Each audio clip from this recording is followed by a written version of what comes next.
Now let us make familiar ourselves with respiratory system in humans. Uh, you might be having some idea at least, so it would be just a revision, bit of revision, and many of new things. So the main organs of human respiratory systems are nose, nasal passage or nasal cavity, we say, trachea, bronchi, lungs, and diaphragm. Our nose has two holes in it which are called nostril. There is a passage in the nose behind the nostril which is called nasal passage or nasal cavity. The air for respiration is drawn into our body through nostril present in the nose. This air goes into nasal passage. The nasal passage is separated from the mouth cavity, that is buccal cavity, by a hard bony palate so that we can breathe in even when we are eating food. The nasal passage is lined with fine hair and mucus. Mucus is secreted by a gland inside the nasal passage.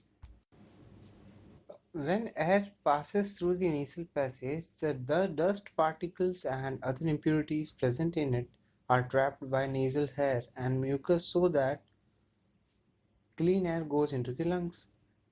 The part of throat between the mouth and windpipe is called pharynx.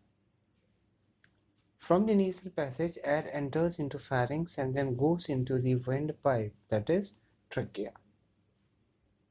The trachea is a tube which is commonly known as windpipe. The air coming from nostrils during breathing passes through trachea. The upper end of trachea has a voice box called larynx. The trachea runs down the neck and divides into two smaller tubes called bronchi at its lower end. The two bronchi are connected to the two lungs. The lungs lie in the chest cavity or thoracic cavity, which is separated from abdominal cavity by a muscular partition called diaphragm. The lungs are covered by two thin membranes called pleura.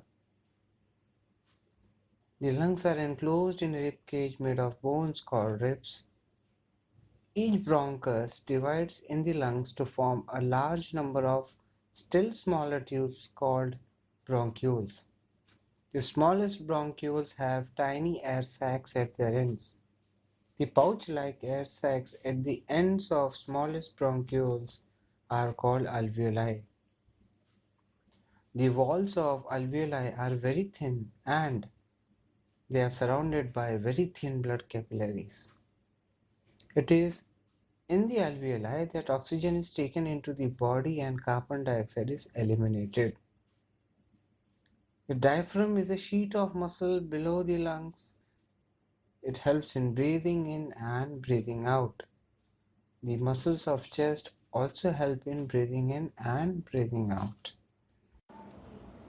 Now let us understand the mechanism of breathing and respiration. So when we breathe in air, the diaphragm and muscles attached to the ribs contract, due to which our chest cavity expands. This expansion movement of the chest increases the volume inside the chest cavity. Due to increase in volume, the air pressure decreases inside the chest cavity and air from outside rushes into the lungs through the nostrils, trachea and bronchi. In this way, during the process of breathing in, these air sacs or alveoli of the lungs get filled with air containing oxygen. The alveoli are surrounded by very thin blood vessels called capillary, carrying blood in them. So the oxygen of air diffuses out from the alveoli walls into the blood. The oxygen is carried by blood to all the parts of the body. This oxygen is carried by a red pigment called hemoglobin which is present in the blood. So as the blood passes through the tissue of the body, the oxygen present in it diffuses into the cell. This oxygen combines with the digested food present in the cell. Food is nothing but glucose present in the cell to release energy. Carbon dioxide gas is produced as a waste product during respiration to the cells of body tissues. This carbon dioxide diffuses into the blood. Blood carries the carbon dioxide back to lungs where it diffuses into the alveoli.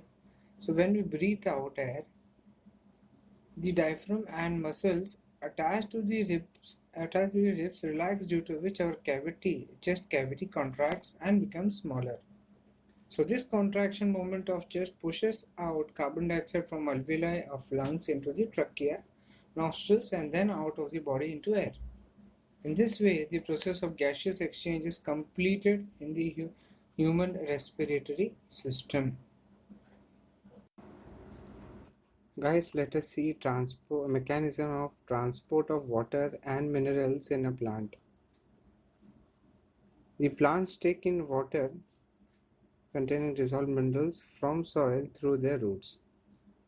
This water containing minerals, called xylem sap, is carried by the xylem vessels to all the parts of the plant. So this happens as follows. The roots of a plant have hair called root hairs. The function of root hair is to absorb water and minerals from the soil. The root hairs are directly in contact with the film of water in between the soil particles. Water gets into the root hairs by the process of diffusion.